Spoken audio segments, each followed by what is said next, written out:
Hello guys, welcome to our channel. నేను మీ anchor Teja. ప్రస్తుతం మనతో పాటు సీనియర్ జర్నలిస్ట్ ఇమ్మంది రామారావు గారు ఉన్నారు. నమస్తే సార్. నమస్తే బాబు. సో ఒక భారీ బడ్జెట్ తో మంచు విష్ణు గారు కన్నప్ప అనే ఒక సినిమాని తీయబోతున్నారు. ఆల్మోస్ట్ ట్రైలర్ కూడా మొన్న రిలీజ్ అయింది. అందులో ప్రభాస్ గారు అలాగే అక్షయ్ గారు ఇలా పెద్ద పెద్ద పాత్రలన్నీ కూడా కనిపించాయి. అయితే అసలు కన్నప్ప అనే వ్యక్తి ఎవరు? సో ఇది అందరూ కూడా తెలుసుకోవాలని ప్రయత్నిస్తున్నారు. అసలు ప్రభాస్ గారు ఏ రోల్లో చేస్తున్నారని కూడా చాలా మంది తెలుసుకోవాలనిపిస్తుంది. సో దాని గురించి అంటే ఇక్కడ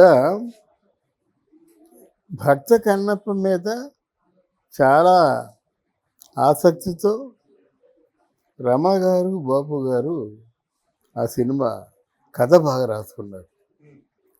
కథ కృష్ణరాజుని ఎంత ఇంప్రెస్ చేసిందంటే వెంటనే మన మూవీస్ మీద మంతాలు బ్యానర్లు ఉన్న సినిమా తీసేద్దామండి, కథ విషయంలో నేను జోక్యం చేసుకోను, ఆ షూటింగ్ స్పాట్ చెప్తాను, అక్కడ రండి అని చెప్పేసి ఆ భక్త కన్నప్ప చిత్రాన్ని తాడేపల్లిగూడెం, జంగారెడ్డిగూడెం, కొయ్యలగూడెం పక్కన బుట్టాయిగూడెం ఉంది.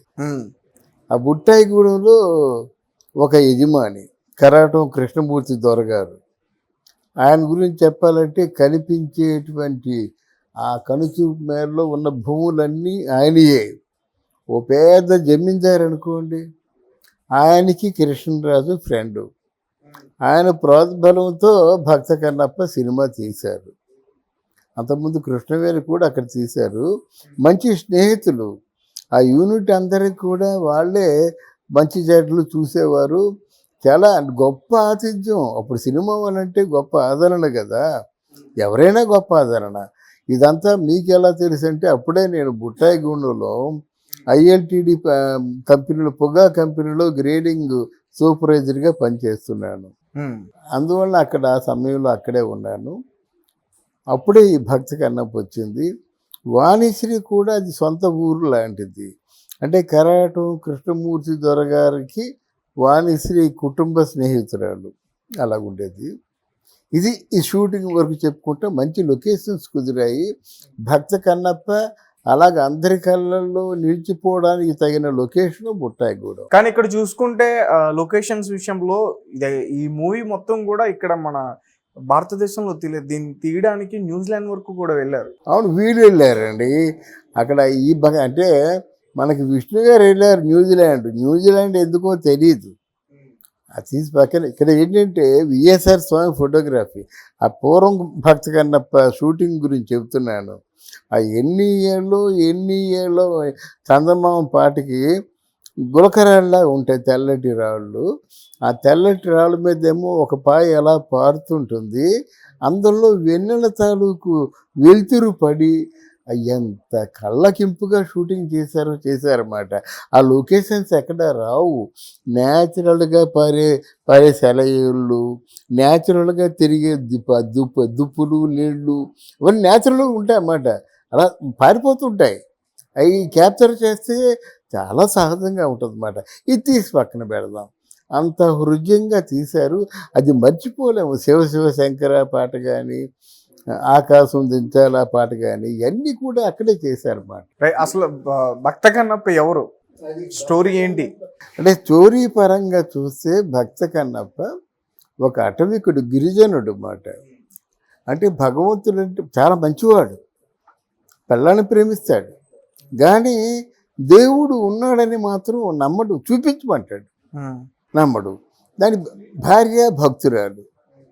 అయితే వీడు ఒకసారి వేటకు వెళ్ళిన తర్వాత ఆ రోజు వేట దొరకదు.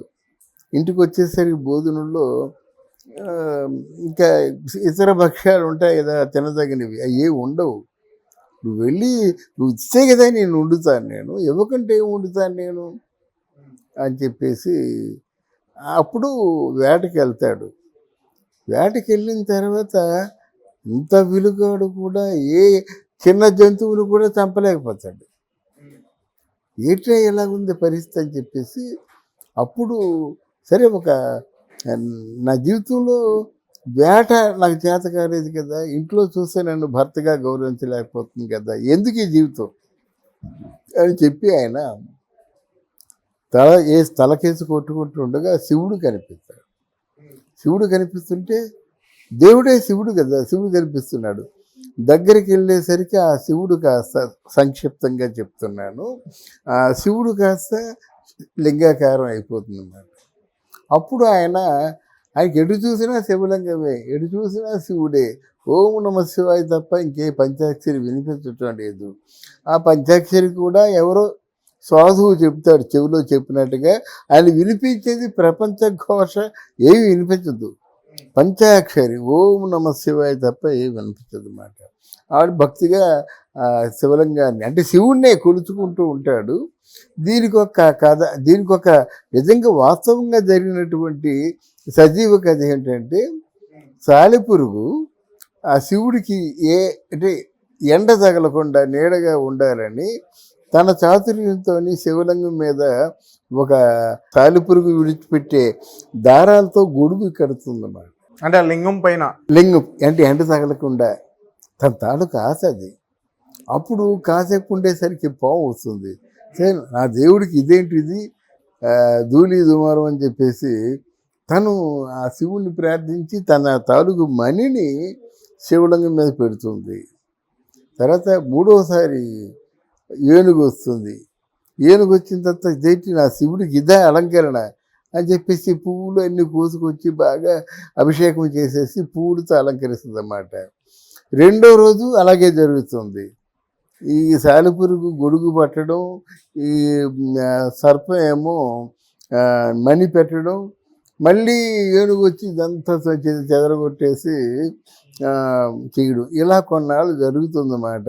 నా పూజకి ఎవరో ఆటంకం కలిగిస్తున్నారని పురుగేమో ఎదురు చూస్తుంది. ఎదురు చూసి మామూలుగా గొడుగు కట్టి కనిపెడుతుందన్నమాట. అంతలో ఒక్కసారి పాము వచ్చేసి దాన్ని మొత్తం అంతా కేసి ఆ పురుగుని మింగేసి చంపేస్తుంది.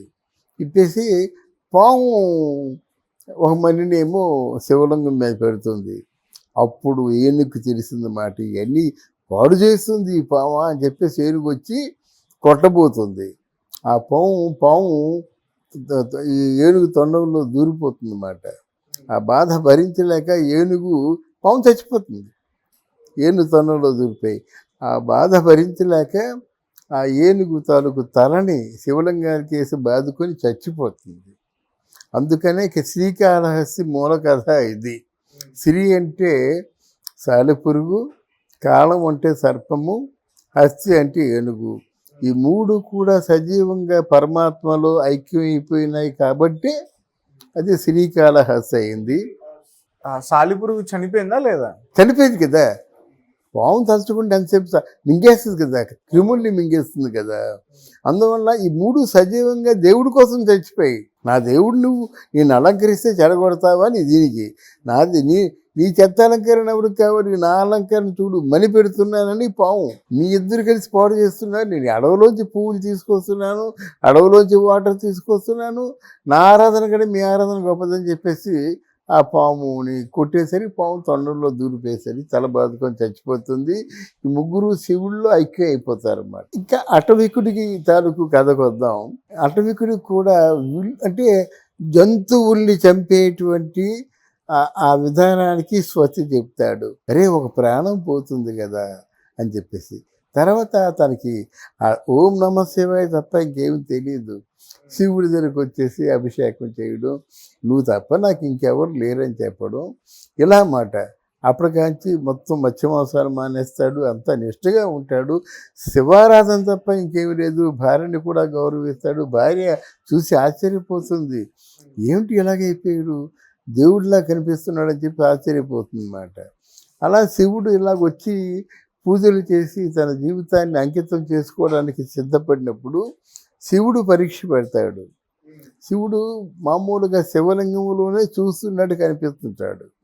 కనిపించి ఒక కంటి వెంట నీరు కారుతూ ఉంటుంది. అంటే ఏంటి శివ నీకు ఎందుకు నీరు కారుతుంది అని చెప్పి ఆలోచిస్తారన్నమాట. ఆలోచించి లేదు కన్ను పాడైపోయింది, రక్తం కారుతుంది, ఏదో జరిగింది అని చెప్పేసి వెంటనే తన కన్ను పెరికేసుకొని అక్కడ పెడతాడు. రెండో కంఠం కూడా ఆ కన్నే ఉంది, లింగంలో కన్ను కనిపిస్తుంది. లింగం కాదు, లింగంలో కన్ను కనిపిస్తుంది, కన్ను సజీవంగా ఉంది. ఆ కన్ను ధారగా ఏడుస్తుంది, రక్తధార వస్తుంది. అంటే ఏదో జరిగింది నా శివుడికి, ఇంతగా ఏడుస్తున్నాడు, ఇంతగా బాధపడుతున్నాడు, కళ్ళు పాడైపోయినాయి కళ్ళు నాకెందుకు, శివుడు లేని కళ్ళు, శివుని చూడలేని కళ్ళు నాకెందుకు, శివుణ్ణి ఏడుస్తూ చూసే కళ్ళు నాకెందుకని పెరికేసుకొని అక్కడ పెడతాడు. అప్పుడు రెండో కన్ను కూడా ఏడుస్తుంది. అలాగే శివ, నన్ను పరీక్ష పెడుతున్నావా, నేను స్వార్థపడిని అనుకున్నావా, నువ్వు ఏడుస్తుండగా నేను చూస్తూ ఊరుకోగలనా అని రెండో కన్ను కూడా పెరికేసుకుంటాడు. ఆ శివుడికి లింగానికి వేసి స్పృహ కోల్పోతాడు అన్నమాట, అదే చచ్చిపోతాడు. అప్పుడు భక్త కన్నప్ప తాలూకు ఆ భక్తికి మెచ్చి చిరస్థాయిగా నీ పేరు భక్త కన్నప్పగా మిగిలిపోతుందని దీవిస్తాడనమాట.